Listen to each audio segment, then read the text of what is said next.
Do you want to change voice on Google Maps? Then you are at the right place, as here is how to do that. Welcome back to Silicophilic, your go-to source for tech tips and fixes.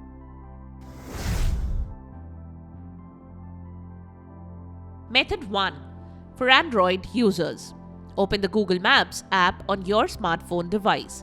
Tap your profile picture in the upper right corner to access the menu. Select Settings. Scroll down and tap on Navigation Settings. Under Sound and Voice, select Voice Selection. Choose your preferred voice from the list. You can also play a test sound to hear how it sounds before finalizing your choice. Method 2. Change language on Google Maps on desktop. For desktop users, you can change the language settings on your Google Maps.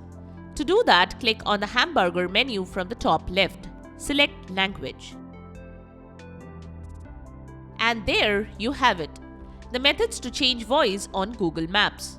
We hope the method has worked for you.